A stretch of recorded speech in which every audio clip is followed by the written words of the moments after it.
Capítulo 19. Declínio e renovação da vitalidade no Ocidente. Do nono século ao início do século XI. 1. A Idade das Trevas. Os historiadores medievais, por razões óbvias, preferem evitar o termo trevas.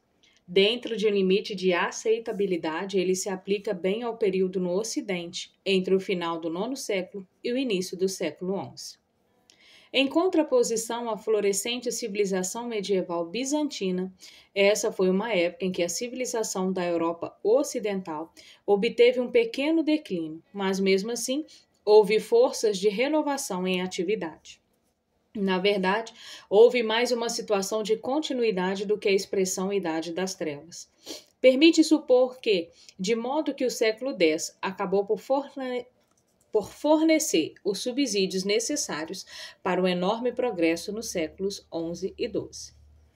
Ameaças ao cristianismo europeu vinham tanto do Oriente, representados pelos magiares que se mudaram para o que é agora a Hungria no final do nono século, como do norte, a que daremos maior atenção. Esses mesmos invasores do norte, quando incorporados à sociedade feudal da Europa Central, associavam-se aos monges beneditinos para dar impulso a uma era de vitalidade renovada no Ocidente. Com raízes no período conturbado do X século, os esforços em prol de um reavivamento institucional, monástico, imperial e papal chegaram ao ápice no século XI. A. Invasores da Escandinávia. Os homens do norte, ou homens nórdicos, por isso normandos, incluindo os vikings e os dinamarqueses, eram povos germânicos da Escandinávia que representaram a última onda de migrações em direção ao centro da Europa. A palavra viking significava invasores piratas, que poucas dessas pessoas eram, mas esse nome acabou por receber um significado maior, de modo a se referir a invasores do norte. Bárbaros pagãos que ameaçavam apagar a luz da civilização acesa durante o Renascimento carolíngio. No período compreendido entre o ano 800 e o ano 1100, os Vikings passaram da Idade do Ferro para uma sociedade plenamente medieval. Os Vikings haviam invadido a Irlanda no 8º século e no final daquele século tomaram os monastérios da Nortúmbria na Inglaterra. O primeiro ataque Viking registrado é mencionado no livro Anglo-Saxon Chronicle, Crônica Anglo-Saxã, dotado no ano de 793, tendo uma placa em pedra sido gravada na abadia de Lindisfarne um século após o memorial do ocorrido. O rei Alfredo de Wessex percebeu seu avanço na Inglaterra dentro. Extremamente intelectualizado e capacitado como regente para a sua época e para o lugar em que se encontrava, Alfredo traduziu a obra magnífica de Gregório Pastoral Rulli, de Boécio do latim para a língua anglo-saxã. Os normandos, por volta do século X, estavam invadindo o mar Mediterrâneo e dirigindo-se à Rússia. Com base em um acordo firmado com Carlos o Simples, Rollo conseguiu que seus seguidores se estabelecessem após o ano de 911 na região da França, então conhecido como Normândia, onde foram os cristianizados. Em todos os lugares por onde esses novos cristãos não ainda haviam conhecido o Evangelho, o povo local se incumbia de ajudá-los. A vitalidade dos normandos conferiu a eles um grande significado religioso na renovação da cristandade ocidental. B. O declínio do papado. Enquanto isso, guerras civis e disputas legais haviam reduzido o território sobre o qual o imperador romano reinava um pequeno principado na região italiana. Isso permitiu ao papado estabelecer um domínio sobre o título de imperador no final do IX século e suprimi-lo em 924. O incidente ilustra perfeitamente como a bárbara daqueles tempos aceitava a Igreja Ocidental em seu cerne. O Papa Formoso viu-se envolvido em uma disputa política. Ele coroou Lamberto, duque de Spoleto, imperador, mas em seguida repudiou e coroou Arnulfo. Após a morte de Formoso, um sucessor, Estevão, mandou exumar o corpo do antigo Papa, fez com que fosse colocado no trono papal e julgou-o. Todos os atos de Formoso foram condenados, os 3 dedos com os quais ele conferiu a bênção papal foram amputados, suas vestes foram arrancadas e seu cadáver arrastado pelas ruas e, por fim, jogado no rio Tibre. Durante a maior parte dos séculos X e XI, a aristocracia romana dominou o papado. As influências dominantes em Roma e no papado durante os primeiros 60 anos do século X foram Teofilato e suas filhas Marósia e Teodora. O filho de Marósia, Alberico, controlou os negócios de Roma de 932 a 954. Um ponto brilhante foi o papado de Gebert, que adotou o nome Silvestre II, fazendo referência ao primeiro Silvestre a quem Constantino supostamente fez o convite para reinar sobre o Ocidente e assim estabelecer a harmonia do imperador e papa. Conhecido como a maravilha do mundo devido a seus conhecimentos, Gebert estudou na Espanha, onde teve uma excelente formação com tutoria árabe. Gebert declarou certa vez: sempre tentei combinar a arte da oratória com a arte da vida equilibrada, uma combinação típica da educação daquela época. Ele lecionou em Reims, para cuja escola catedrática doou sua preciosa biblioteca, tendo sido abade de Bobbio, arcebispo de Reims e mais tarde também de Ravenna, antes de tornar-se papa. Ele foi o pioneiro no uso de numerais arábicos, embora não tenha chegado a adotar o zero, em lugar de usar os numerais romanos.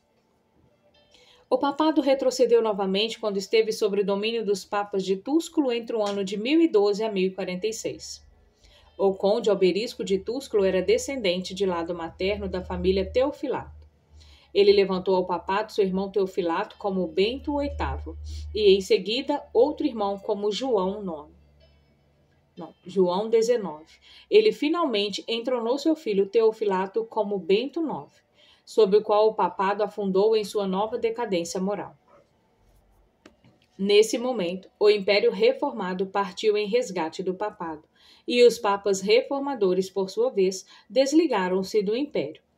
Os vergonhosos abusos do gabinete papal durante os séculos X e XI não abalaram a instituição, porque desde a controvérsia de Agostinho com os donatistas, costumavam-se fazer uma distinção entre o cargo e o seu detentor. C. Contra-ataque missionário. Em uma época em que a cristandade ocidental em seu cerne parecia irreversivelmente minada por intrigas políticas e corrupção moral em suas fronteiras, a fé cristã fazia novas conquistas. A vinda das populações nórdicas proporcionou aos cristãos uma consciência do paganismo ao norte. Da mesma maneira que em uma determinada época os intelectuais britânicos deram início ao renascimento carolíngio, 2 séculos mais tarde, o contato de líderes escandinavos com a Bretanha forneceu alguns dos combustíveis para a evangelização da Escandinávia. Willibrordo já havia visitado a Dinamarca por pouco tempo no início dos anos 700, mas a principal ação missionária na Escandinávia começou em Ansgar, ou Ansgar, a partir do reino franco no IX século.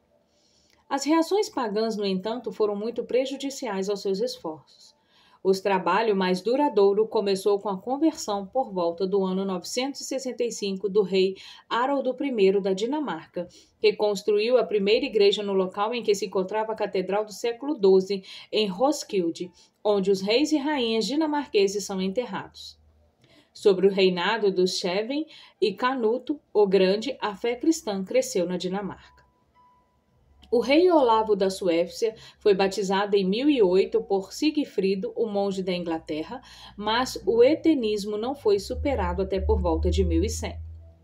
O rei Olavo Tryggvason da Noruega foi batizado na Inglaterra por volta de 995, após um eremita das ilhas sicilianas prever seu futuro. A cristianização da Noruega, contudo, deve mais a Olavo Hjalmarsson, cujas medidas duras contra o paganismo provocaram oposição, mas não impediram que ele viesse a tornar-se o santo padroeiro da Noruega depois da sua morte em batalha. Entre 1150 e 1300, desenvolveu-se na Noruega a construção de igrejas de Aduela, nome que se deve aos postes verticais de madeira que sustentavam a sua estrutura. A disseminação do cristianismo na Escandinávia foi auxiliada pela expansão do Império Germânico nos séculos X e XI. Na direção do Oriente, invasões por parte do Império Germânico também faziam avançar a influência cristã na Boêmia e na Polônia. Apesar da obra missionária realizada no IX século por parte de Cirilo e Metódio de Morávia, o paganismo continuava a existir naquela região e na sua vizinha Boêmia. O bom rei Venceslau, da popular canção de Natal, era na realidade o Duque de Boêmia, que com entusiasmo e sucesso promoveu o cristianismo em seu reino parcialmente pagão. Conflitos políticos causaram seu assassinato no ano de 929. Mas a lendária experiência de vida de Venceslau corretamente enfatiza o seu caráter piedoso, humilde e caridoso, de acordo que ele se transformou no santo padroeiro de sua terra natal. Seus sucessores consolidaram a presença do cristianismo na região e na sede episcopal de Praga. Estabelecida em 976, tornou-se subordinada ao arcebispo de Mainz. O cristianismo chegou à Polônia com o batismo do príncipe Mieczysław I, ou Mieszko, em 966. Ele doou seu reino ao papado em 992, a fim de garantir o bloqueio dos pleitos germânico e boêmio. Já no período do reinado de Bolesław I, a independência polonesa foi reconhecida pelo imperador germânico Otão III. E assim, uma sé metropolitana foi estabelecida em Gniezno. Os magiares, era assim que os húngaros se chamavam, aceitaram o cristianismo sob o reinado de Estevão I. Assim que se tornou rei, ele fez o seu voto a Maria, porém mais tarde os governantes cristãos passaram a dedicar seus votos a Cristo. Estevão se autodenominava Král, um variante de Carlos, demonstrando isso o poder que ainda emanava no reinado de Carlos Magno. Uma das metades de seu reinado consistia em um presente do Papa Silvestre II, enquanto a outra era um presente do governo bizantino. Esse fato é um alerta para a estreita competição existente entre o Ocidente e o Oriente, que precedeu a aliança húngara com a Igreja Ocidental. 2. Renascimento monástico Cluny. A. Proteção e autonomia. Devido às invasões vinques, à falta de proteção e às influências secularizantes, a vida monástica declinou junto a outros aspectos da sociedade ocidental. Os abades leigos eram frequentemente ordenados devido ao sentimento de que os monastérios precisavam de alguém para defendê-los. Mas esses abades nem sempre colocavam os interesses espirituais em primeiro lugar. O centro a partir do qual a renovação monástica do século II começaria era Cluny, fundada em 909 para 910. William, um piedoso de Aquitânia, colocou Berno a cargo da nova função monástica em Cluny. Ele desenvolveu uma estrutura que estava destinada a exercer grande influência. O monastério possuía autonomia sob a proteção de Pedro e Paulo, de modo que nem mesmo o bispo de Roma tinha autoridade de transferir a propriedade das terras a outra pessoa, com o propósito de libertá-lo do controle do bispo local e dos nobres. Embora não tenha sido o primeiro monastério a contar com proteção papal, Cluny utilizou sua posição para exercer grande influência. Operava sobre a regra de Bento. Depois de Berno, os monges deveriam eleger seu próprio abade. O longo mandato dos primeiros abades mostrou a estabilidade da nova fundação. 4 dos 6 primeiros, com exceção de Berno e Aermande, foram venerados como santos. B. Características de Cluny. 1. Independência. O direito de eleição do abade pelos monges e a isenção da fiscalização episcopal e dos impostos tinham precedentes, mas se tornaram comuns, com o exemplo de Cluny. Um cânon adotado em Calcedônia havia proibido os monges de movimentarem-se livremente sem a permissão do seu bispo, e uma preocupação importante para Bento tinha sido stabilitas, permanecer no lugar. Ambos com o objetivo de manter os monges ainda mais sob controle. Naquela época, entretanto, existia necessidade de maior liberdade, e por isso podia ser garantido apenas se os monastérios se mantivessem sob a supervisão extrema de Roma, sob as circunstâncias do século X, uma autoridade muito distante. 2. Características de monge. Uma distinção logo se estabeleceu entre os monges laicos, que eram sujeitos às regras do monastério, e os monges que eram sacerdotes. Originalmente, o monasticismo foi um movimento laico. Tempos depois, sacerdotes foram designados para ministrar educação a eles. Nesse momento, as duas classes distintas de monges introduziram o conceito de clero regular, ou seja, o clero que vivia por uma regra monástica. Além disso, havia servos para trabalhar a terra. 3. ênfase na liturgia e no aprendizado. Contando com os terceiros para realizar as tarefas manuais, os monges se tornavam supervisores dos bens que passavam a estar sob sua posse. Eles preenchiam seu tempo com uma adoração mais elaborada. Devido ao interesse litúrgico, o monastério de Cluny é associado com o início de um novo evento no calendário da Igreja, o Dia de Todas as Almas, em 2 de novembro, subsequente ao Dia de Todos os Santos. C. A influência de Cluny. C. A influência de Cluny. Durante o século XI, uma série de monastérios recebeu isenção da jurisdição dos bispos, pelas qual eles faziam um pagamento diretamente a Roma e associavam-se a Cluny. Desenvolveu-se uma forte aliança entre o papado e o movimento cluníaco.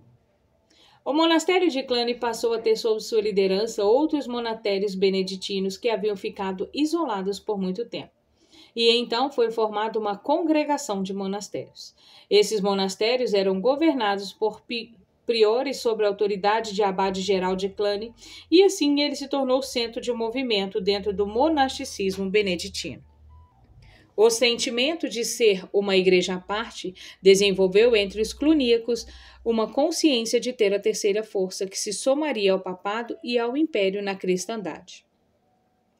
Uma congregação tão vasta que deveria demonstrar uma preocupação em relação a toda a sociedade. O impacto de Cluny foi sentido em 4 áreas. 1. Reforma religiosa e monástica. A eleição direta de abades e priores se espalhou para outros ministérios. Muitos monges cluníacos tornaram-se bispos, ao passo que abades passaram a participar de sínodes diocesanos e provinciais. No século XI, os papas Clemente II, Gregório VII e Urbano II foram monges clônicos. Muitas práticas e crenças pagãs foram mantidas pelo povo, especialmente camponeses. Por isso, ainda havia muitos ensinamentos que bispos e monges precisariam transmitir. 2. Paz civil. A paz de Deus e a trégua de Deus, embora não tenha sido produto de Cluny, foram bastante promovidas por esse monastério e tornaram-se o primeiro movimento religioso popular da Idade Média. Seus termos faziam referência a decretos emitidos por vários concílios entre os anos de 1975 e 1040, com o objetivo de promover a paz. Concílios de bispos, também frequentados por abades, reuniram-se. Monges traziam suas relíquias de santo para servir como testemunhas celestiais de acordos celebrados nos concílios e jurados por todos os nobres presentes. Multidões entusiasmadas, atraídas pela presença das valiosas relíquias, amontoavam-se. O primeiro desses encontros reuniu-se em um campo aberto perto de Le Puy em 975. O primeiro concílio ao qual sobreviviam os cânones do movimento da paz reuniu-se no mosteiro de Charroux, em Aquitânia, em 989. Tais decretos, muito semelhantes aos que se seguiriam, anunciavam anátema, a menos que fossem feitas reparações e compensações em relação àqueles que atacavam a igreja ou tiravam alguma coisa dela. Aqueles que apreendiam animais dos pobres e aqueles que roubavam ou apreendiam algo de um clérigo desarmado. Proteções similares foram estendidas mais tarde a outras pessoas indefesas, viúvas, mulheres não acompanhadas, peregrinos e mercadores, e a outros aspectos da produção de alimentos. Com sua promessa de proteção para os fracos, a paz de Deus foi um movimento popular em prol dos pobres com implicações sociais, e assim opôs-se aos privilegiados. A trégua de Deus começou a ser praticada na década de 1030 e atingiu sua expressão definitiva nos concílios de Arles em 1037 a 1041. Ela dava proteção a todas as classes em determinadas épocas, no princípio somente aos domingos, depois de uma quarta-feira à noite até segunda-feira, e em seguida em festividades litúrgicas, de maneira que, se cumprida, apenas 80 dias do ano seriam deixados para a guerra privada. Com um comentário sobre os tempos, foi previsto o uso de armas com o objetivo de reforçar a paz e a trégua, mas bispos e nobres tomaram essas propostas como meio de reduzir o derramamento de sangue e de limitar as contendas. Aqueles que defendiam a paz e a trégua de Deus enxergavam uma sanção religiosa por paz na terra como uma imagem da paz divina. Algumas dessas propostas, embora estabelecessem ideais, chegaram a alcançar certo sucesso do ponto de vista prático. O ímpeto militar foi mais tarde canalizado para as cruzadas, focalizando o combate contra os inimigos da fé cristã e evitando o derramamento do sangue de católicos. A paz e a trégua de Deus promoveram a ideia de uma cristandade que transcendia as divisões políticas. 3. O clero celibatário.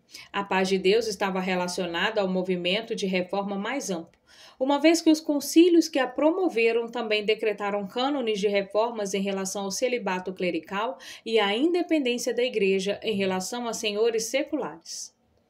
A conexão entre a paz de Deus e a reforma clerical residia na preocupação com a pureza da Igreja em relação aos abusos que estavam contaminando o clero: casamento e impureza, simonia e uso de armas.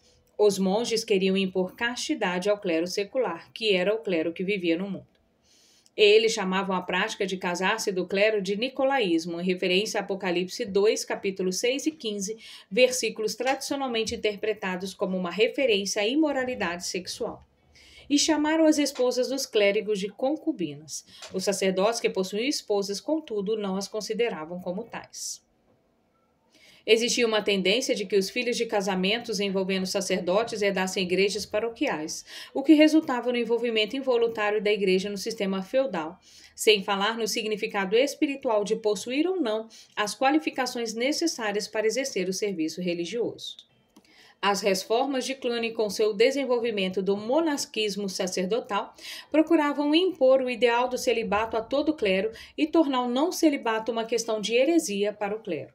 Esse não foi um pensamento novo, uma vez que a legislação canônica anterior do Ocidente se opunha ao casamento de padres, mas isso não vinha sendo seguido uniformemente nos últimos anos. A reforma monástica trazia, então, uma nova pressão em favor do sacerdócio celibatário, o que provocou oposição.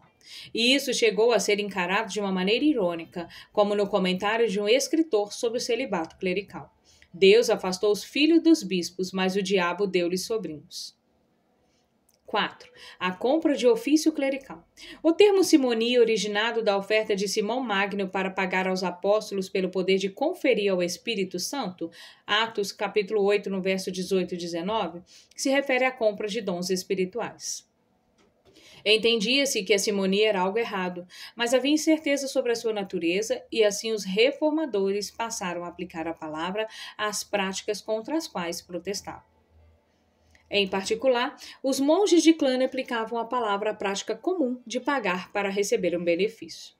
Os defensores de oferecerem presentes ao proprietário de uma igreja ou mosteiro viam isso como um sinal de obediência ao senhor secular e distinguiam as propriedades pertencentes à igreja do próprio ofício eclesiástico, uma distinção negada por aqueles que queriam separar a igreja do controle laico. Muitas pessoas com boas intenções pagavam conforme o costume geral de receber serviços, o que muitas vezes carregavam consigo a administração temporal e sua remuneração. Por outro lado, clérigos que receberam pagamentos para administrar os sacramentos não encaravam isso como comercialização dos dons do Espírito. A palavra simonia foi posteriormente aplicada para designar tanto o fornecedor de um ofício eclesiástico como o comprador, e estendia-se a qualquer compromisso relacionado a um ofício eclesiástico por parte de um regente laico. A reforma cluníaca, que defendia a independência da Igreja, opôs-se a essas práticas. D. Desdobramentos relacionados. Outros movimentos de reforma surgiram. Na região de Lorena, liderada por Gerard, da Borgonha e da Aquitânia, houve oposição ao casamento do clero. Na Itália, a reforma encontrou a expressão do renascimento da religiosidade anacoreta eremita. Pedro Damião foi seu principal representante. Os monastérios do século X e XI tornaram-se centros de culto a relíquias. Relicários, baús ou caixões, muitas vezes onerosos e elaboradamente ornamentados, construídos para abrigar e exibir as relíquias dos santos, foram criados e prédios eclesiásticos maiores passaram a ser exigidos nos monastérios, especialmente nas abadias, para acomodar as multidões de peregrinos. Juramentos eram feitos aos relicários. Eles eram levados em procissões com a finalidade de repelir praga, obter boas colheitas ou afastar o inimigo que se aproximasse. A reforma da vida monástica, a renovação do culto dos santos e a ampla construção e reconstrução de igrejas deram um forte senso de renovação ao início do século XI. 3. Renascimento imperial. A liderança política na Europa Ocidental esteve por muito tempo com os francos, mas depois das incursões vikings passou para as mãos dos alemães. Com a eleição de Hugo Capeto como rei em 987, a dinastia carolíngia foi substituída na França pelos capetianos que governaram até 1328. 5 ducados, quando o governo exercido por duques, na Alemanha tornaram-se a estrutura básica do império. Saxônia, Francônia, Lorena, Suábia e Baviera, a partir do qual o rei de Alemanha foi escolhido. Além disso, o rei da Borgonha e o rei dos Lombardos fazia parte da estrutura do império. A linhagem saxã de reis alemãs começou com Henrique I da Germânia, o passarinheiro, ele estava falcoando quando foi eleito, o que evitou uma coroação litúrgica. Seu filho, Otão I, o Grande, deu início ao renascimento imperial, que trouxe a renovação cultural otoniana mais ampla dos séculos X e XI. Otão I, o Grande, foi ungido e coroado rei em Axém, sendo instalado no próprio trono do Carlos Magno. O arcebispo, ao entregar-lhe a espada, disse: receba essa espada para repelir os adversários de Cristo, os bárbaros e os maus cristãos, como um símbolo da autoridade divina que é conferida a você e para exercer o poder sobre o império dos francos, a fim de garantir a paz permanente da cristandade. Essas palavras resumem os reinados cristãos, carolígio e otaniano. Não satisfeito em ser um primeiro entre iguais, Otão fortaleceu a monarquia nacional. Ele atribuiu muita importância ao recebimento da corporação papal como imperador na Itália, que obteve em 962. Quando foi coroado pelo Papa, ele reviveu o título imperial com base na teoria do IX século de que o imperador, ao contrário de um rei, governava vários povos. Ele era o rei da Alemanha, da Lombardia e agora imperador Augustus. Não havia romano no título. A dignidade imperial só se aplicou ao pequeno ducado de Roma e, assim, Otão não reviveu o império de Carlos Magno em terras franco-ocidentais. Otão liderou uma expedição à Itália em 951, mas uma rebelião na Alemanha acabou impedindo que estabelecesse a sua autoridade ali. Alberico governou Roma e entronou muitos papas, incluindo seu imoral filho de 16 anos de idade, consagrado em 955 como João XII, que estabeleceu os papas os precedentes de mudarem seus nomes. Otão voltou à Itália em 961 e João XII coroou o imperador em 962. Uma data significativa para a relação entre o papado e o império. Seu acordo regulamentou a eleição do bispo de Roma. Ele seria eleito pelo povo e pelo clero da diocese. A eleição deveria ser anunciada ao rei da Alemanha para aprovação antes da consagração. Otão jurou honrar a autoridade papal e, depois de sua coroação, confirmou e estendeu a concessão carolíngia dos estados papais. João XII, no entanto, se deu conta de que Otão era muito poderoso e então voltou-se contra ele. Otão, em seguida, depôs João XII em um sínodo e o novo papa, Leão VIII, foi eleito. O povo romano permaneceu ao lado de João XII e revoltou-se, mas Otão subjugou a população romana. Na Alemanha, Otão I, o Grande, usava bispos e abades para garantir a segurança de sua autoridade sobre os poderosos ducados. Ele formou príncipe-bispados com prelados da igreja como parte integrante da estrutura do governo, promovendo a evolução gradual das propriedades eclesiásticas em principados eclesiásticos.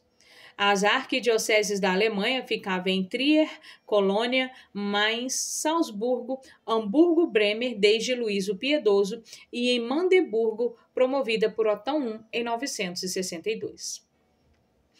Otão fortaleceu a oposição dos arcebispos e abades imperiais, usando-os na administração do império, a fim de contrabalancear a autoridade dos duques e dos condes. O controle das eleições de abades e bispos passou quase inteiramente para as mãos do rei. Ele reconhecia a equipe do pastor em sua consagração. Henrique III posteriormente estendeu a cerimônia à ortoga do anel do bispo, indicativo de que o único cônjuge legítimo era a diocese do prelado. Entre os direitos régios dados aos bispos estava a cobrança de pedágios, cunhar dinheiro, exercer poder judicial e fortificar suas cidades. Nem todos os clérigos eram leais ao rei. Alguns uniram-se a uma revolta em 953, mas, em geral, os bispos eram pilares de sustentação real. Clérigos eram nomeados a partir da nobreza. Luís o Pio havia nomeado servos porque eram mais piedosos, mas isso não foi feito de novo até Henrique II, que os nomeou por serem mais complacentes. Os moteiros continuaram a oferecer educação baseada nas escrituras e nas sedes liberais. O moteiro de Saint-Gallen, na Suíça, era um centro de ensino sob a autoridade de Otão e seus sucessores. Nos séculos X e XI, as escolas catedráticas passaram a acentuar a ênfase em costumes, maneiras e condutas, de modo que a educação passou a resumir-se na combinação de letras e costumes, ou literatura e conduta, aprendizagem e virtude. Bruno, que terminou sua carreira como arcebispo de Colônia e era irmão de Otão I, desempenhou um papel pedagógico semelhante em círculos otonianos ao de Alcuino na corte de Carlos Magno, exceto pelo fato de sua atividade centrar-se mais na formação de clérigos para o serviço público do que para seus deveres religiosos. As escolas catedráticas preparavam eclesiásticos para o serviço em uma igreja imperial com frequentes negociações no mundo secular. Uma sequência comum no contexto otoniano era seguir de uma escola catedrática para uma capela tribunal e, posteriormente, para um papado. Em 3 regiões, Otão I o Grande exerceu atividade de missionário com interesses territoriais. Entre os magiares, atual Hungria, que ele derrotou em Lechfeld em 955, os nórdicos, subjugando a atual Dinamarca, e os eslavos leste de Saxônia. O Papa permitiu que o rei cuidasse da organização eclesiástica nestas áreas. Os contatos diplomáticos com o Império Oriental, incluindo o casamento de Otão II com a princesa bizantina Teofânia, abriram caminho para a influência bizantina na arte otoniana, especialmente vista nos afrescos em igrejas e em luminuras de manuscritos bíblicos e litúrgicos. Otão II foi agraciado com o título de imperador romano. Ele o fez em clara oposição ao imperador bizantino Basílio II, cujo título era o de imperador romano. O título permaneceu com seus sucessores. Em segundo plano, notava-se a contínua influência da interpretação do quarto rei em Daniel 7, como Roma. Uma interpretação que remonta a Hipólito e Jerônimo. Pairava a sensação de que o nome deveria ser mantido para que o reino fosse duradouro. O reinado de Otão III foi significativo para as relações igreja-estado. Ele nomeou o primeiro Papa alemão, seu primo Bruno, como Gregório V, e o primeiro Papa francês, seu tutor Gebert, como Silvestre II. Com Conrado II, a dinastia saliana sucedeu os saxões como governantes alemãos. Sob sua autoridade, por volta de 1034, o título de Império Romano entrou em uso para todas as terras sob o domínio do imperador alemão.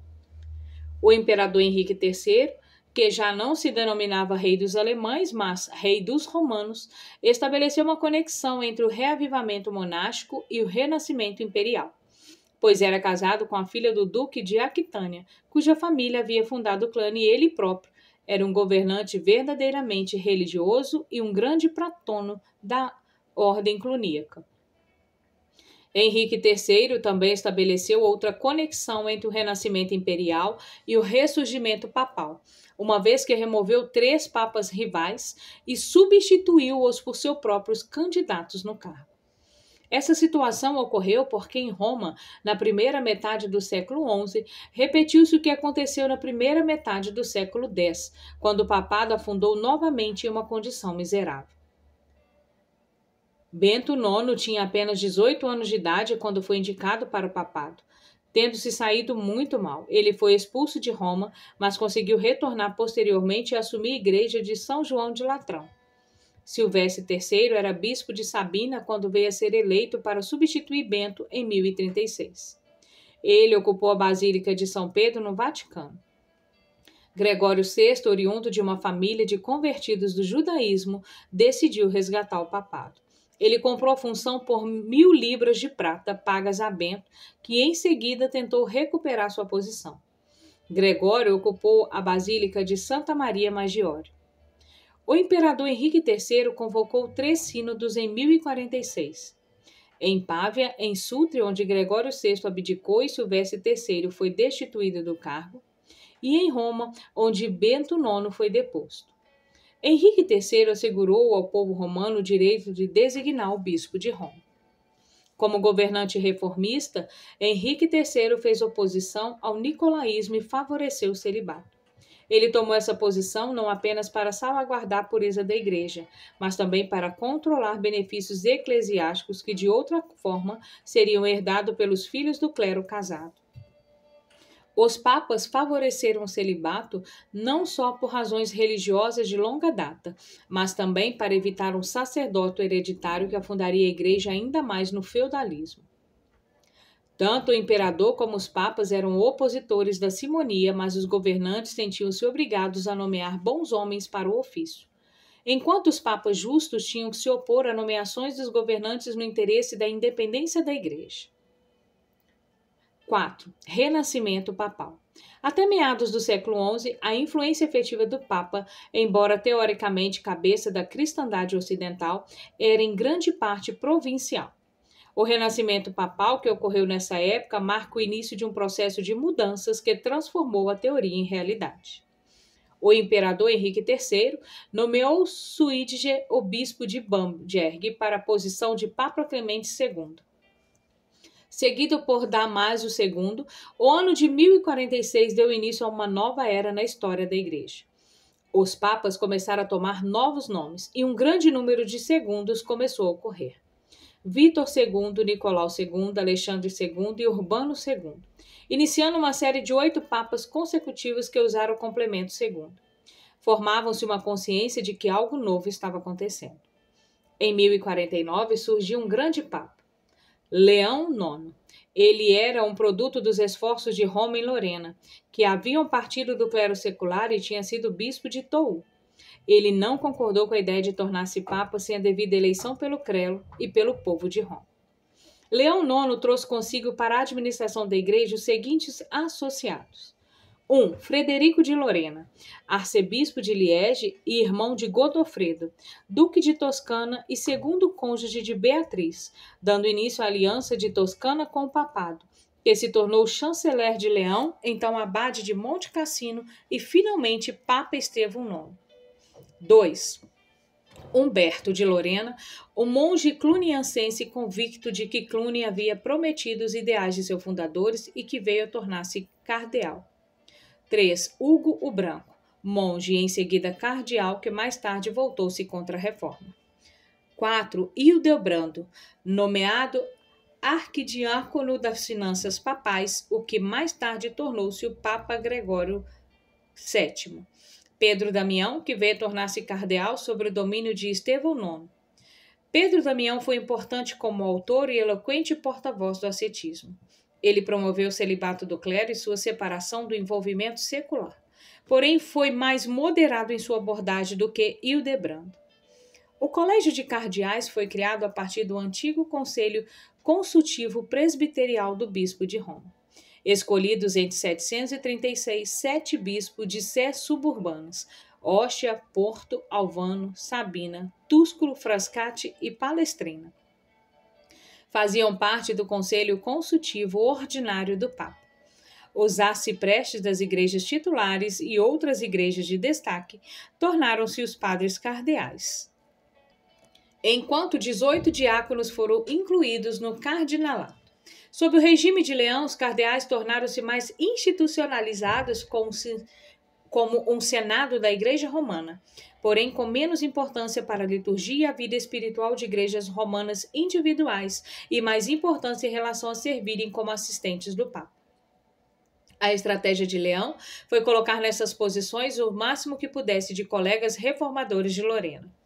Embora sobrevivesse o sentimento de que um bispo estava casado com sua igreja original e que não deveria ser transferido, Leão internacionalizou o cardinalato. Com base no modelo do imperador alemão nas assembleias imperiais, Leão IX saiu a campo para convocar sínodos e concílios locais, para julgar disputas e promover a reforma. Ele elaborou a ideia de autoridade petrina do papado e defendeu o celibato para o clero e a eleição canônica de prelados. A primeira política de Leão na Itália foi dirigida não contra os sarracenos ou bizantinos, mas contra os bárbaros normandos que vinham sendo uma ameaça no sul da Itália desde 1016. Leão reclamou essa área como parte do patrimônio de Pedro com base na doação de Constantino. Ele criou a primeira bandeira papal e levou-a para a batalha, mas suas tropas foram derrotadas em 1053 e ele foi mantido em cativeiro por 9 meses. Sua ação militar alarmou o imperador bizantino, que estava preocupado com as propriedades bizantinas no sul da Itália. O restante da história do papado renovado pode ser narrado em termos de ruptura na comunhão com a igreja grega e da controvérsia das investiduras. 5. Cisma entre Ocidente e Oriente em 1054. A figura homóloga do rei nono na igreja grega era Miguel Cerulário, patriarca de Constantinopla. Ele foi um patriarca particularmente assertivo, mas em muitos aspectos parecido com Leão IX. Interessado na independência da igreja, preocupado em manter um alto ideal de seu ofício e em promover a educação. Miguel era ambicioso em relação à extensão da dignidade bizantina. Recordando os papas do século anterior, ele encarava a igreja romana como rude e bárbara. Quando Leão IX foi capturado pelos normandos, Miguel ordenou que os bizantinos na Itália se abstivessem de ajudar os romanos e fechou as igrejas no Oriente que usavam a liturgia latina. Miguel atuava de acordo com a teoria oriental de um império com um imperador e da igreja como um corpo no qual os 5 sentidos fossem representados pelos 5 patriarcas. A realidade, no entanto, foi que após o cisma fossiano no 9º século, o vínculo entre Oriente e Ocidente nunca mais se fortaleceu. Havia diferenças de linguagem, caráter nacional, organização eclesiástica, liturgia e teologia. Tais diferenças eram mais em termos de ênfase do que em contradições. A Igreja Oriental percebia a si mesma a partir da Assembleia Local, unida na comunhão eucarística, nos sacramentos e nos credos ecumênicos.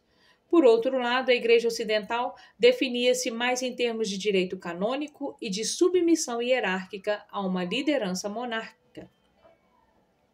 A essas diferenças haviam sido adicionadas graves complicações políticas.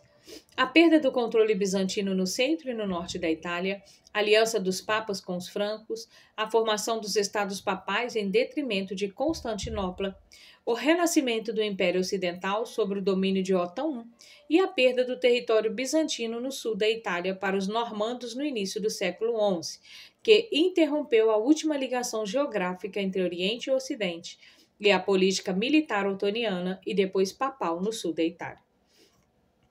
A questão da autoridade sobre o sul da Itália e os diferentes pontos de vista sobre o primado de Roma preocuparam Miguel, que foi capaz de habilmente manipular o sentimento popular, de tal maneira que longo e ameaçador cisma entre Roma e Constantinopla pareceu ser quase que inteiramente obra sua. Miguel atacou os latinos como heréticos por uma variedade de razões. A Igreja Latina usava pão ázimo na Eucaristia, os gregos, argumentando que os evangelhos usam a palavra correspondente a pão comum nos relatos da última ceia, preferiam usar o pão fermentado, tornando-o iguais aos judeus. Eles forçaram o celibato a todo o clero, retratavam Jesus Cristo como um cordeiro por causa da encarnação, ele deveria ser retratado como um homem. cantavam aleluia somente na Páscoa, omitindo-a na Quaresma. Eles não proibiam o consumo de carne sufocada. Os alemães gostavam de salsicha de sangue. A questão da adição da cláusula filioque ao credo niceno, criticada por Fócio, desempenhou apenas um papel secundário na disputa anterior ao século XII. Tais diferenças persistiram por algum tempo. Porém, mais importante que todas as diferenças, fossem elas políticas ou religiosas, entre o Ocidente e o Oriente, foi a perda da vontade da unidade. Onde essa vontade de unidade está presente, grandes diferenças podem ser superadas. Quando ela está ausente, por menores que sejam as diferenças, tudo se torna motivo para divisão. Leão IX respondeu aos ataques de Miguel com cartas dissertativas. Em terra pax e more romano. Nesses tratados, Leão argumentava que uma variedade de costumes poderia coexistir e que, como consequência, não pretendia fechar as igrejas gregas em territórios romanos. Entre os costumes gregos que ele considerava censurável, encontrava-se o casamento clerical, o rebatismo dos romanos por gregos, a espera até o 8º dia antes de batizar crianças, o fato de Miguel usar o título patriarca ecumênico e suas reivindicações de autoridade sobre os patriarcas de Alexandria e Antioquia. Leão IX insistiu que em Roma era a igreja-mãe, e as igrejas que não se unissem a ela seriam sinagogas de Satanás. Constantinopla, segundo ele, era filha de Roma. Além disso, Leão destacou as heresias que alguns patriarcas de Constantinopla haviam abraçado, em contraste com os sucessores de Pedro, que jamais poderiam abandonar a fé. Leão IX incluiu um apelo ao Decretos Pseudorianos para apoiar suas reivindicações ao bispo romano. O imperador Constantino X promoveu esforços de reconciliação.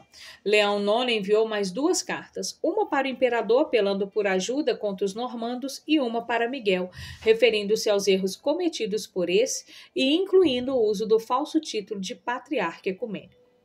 Os administradores da Igreja Romana, a Cúria, visando a rejeição do título de patriarca ecumênico e a aceitação do primado romano, enviou uma delegação de 3 representantes ao imperador: Humberto, Frederico de Lorena e Pedro de Amalfi.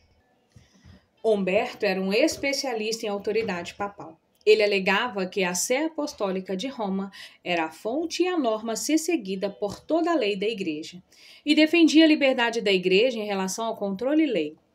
Humberto escreveu o diálogo entre um romano e um constantinopolitano, no qual defendeu o celibato do clero não como uma questão de disciplina, mas de fé. Qualquer casamento sacerdotal deveria ser considerado concubinato, e afirmou que sacramentos administrados por clérigos casados eram inválidos.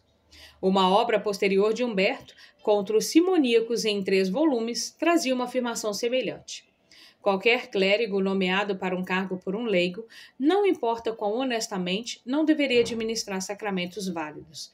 Uma doutrina que reviveu o ponto de vista do donatismo, que fazia a validade dos sacramentos depender do status do administrador. Nicetas, um monge no mosteiro de Estúdio, escreveu contra o uso romano dos pães ázimos, e Humberto, irritado ao responder, atacou o monge. O imperador foi para o estúdio e insistiu de que Nicetas recolhesse as cópias de seu livro e as queimasse. Essa foi a atmosfera em que a delegação papal chegou em Santa Sofia em 1054 e colocou em seu altar-mor uma bula de excomunhão contra Miguel Cerulário e seus seguidores, declarando ortodoxo o imperador e as pessoas de Constantinopla. Miguel requereu uma conferência com os 3 legados. Eles ficaram temerosos com essa convocação e rogaram pela presença do imperador. Um pedido que foi recusado com o argumento de que apenas questões eclesiásticas estavam em jogo. Os legados, levando presentes do imperador ao papa, deixaram Constantinopla, mas Miguel emitiu uma excomunhão dos legados papais e de seus apoiantes.